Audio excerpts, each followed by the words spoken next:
ایک عورت تھی جس کا خاوند اس سے بہت پیار کرتا تھا۔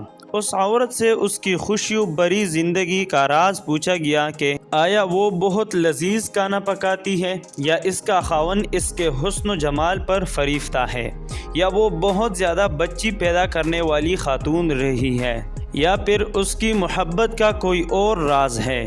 عورت نے یوں جواب دیا، خوشیوں بری زندگی کے اسباب اللہ سبحانہ و تعالی کی ذات کے بعد خود عورت کے اپنے ہاتھوں میں ہے۔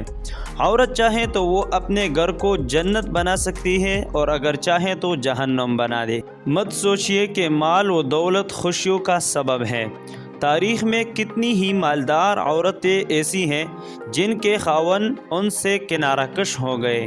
اچھا کھانا پکانا بھی کوئی خوبی نہیں ہے۔ سارا دن کچن میں کھانے پکانے کے باوجود بھی عورتیں خاوند کی شکایت کرتی نظر آتی ہیں۔ نہ ہی بہت زیادہ بچے پیدا کرنے والی عورت ہونا کوئی بہت بڑی خوبی ہے۔ کئی عورتوں نے 10 بچے جنے، مگر وہ اپنے شوہروں سے کوئی خصوصی التفات و محبت نہ پا سکے، بلکہ نوبت طلاق تک جا پہنچی۔ تو پھر آپ ہی بتا دیں اس پر سعادت اور مسرت بری زندگی کا راز، اور آپ اپنے اور خاوند کے درمیان درپیش مسائل و مشکلات سے کس طرح نپٹا کرتی ہیں۔ اس نے جواب دیا، جس وقت میرا خاوند غصے میں آتا ہے، اور بلا شبہ میرا خاوند بہت ہی غصیلا آدمی ہے، میں ان لمحات میں نہایت بے احترام کے ساتھ مکمل خاموشی اختیار کر لیا کرتی تھی۔ احترام کے ساتھ خاموشی یعنی آنکھوں سے حقارت اور تنزیہ پن نہ جھلکے۔ آدمی بہت عقل مند ہوتا ہے، ایسی صورتحال کو بانپ لیتا ہے، تو آپ ایسے میں کمرے سے باہر کیوں نہیں چلی جایا کرتی تھی؟ اس نے کہا، خبردار ایسی حرکت مت کرنا، اس سے تو ایسا لگے گا تم اس سے فرار چاہتی ہو اور اس کا نقطہ نظر نہیں جاننا چاہتی۔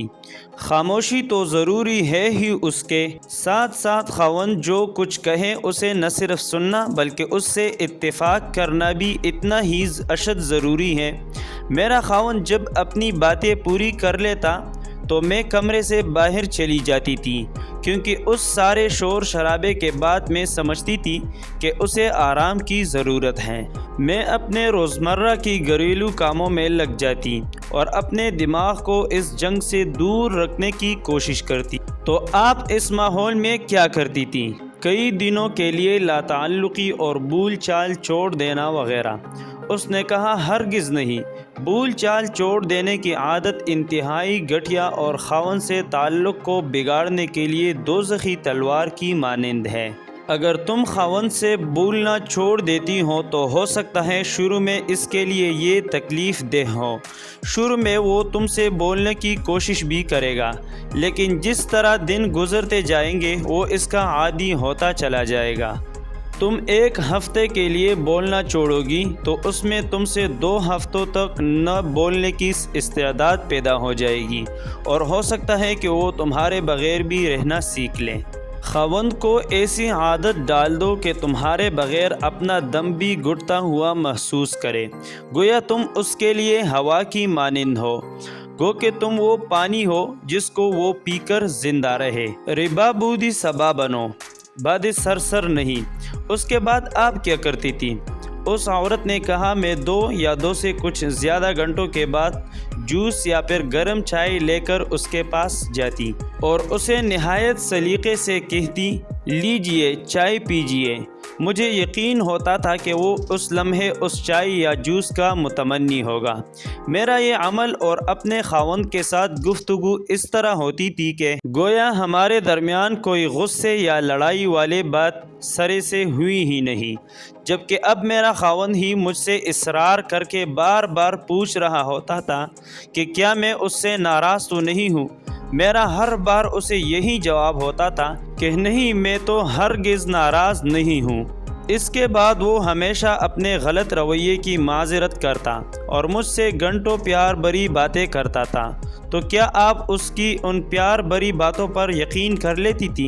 ہاں بالکل، میں جاہل نہیں ہوں کہ میں اپنے خاوند کی ان باتوں پر تو یقین کر لوں جو وہ مجھے غصے میں کہہ ڈالتا ہے، اور ان باتوں کا یقین نہ کروں جو وہ مجھے محبت اور پرسکون حالت میں کہتا ہے۔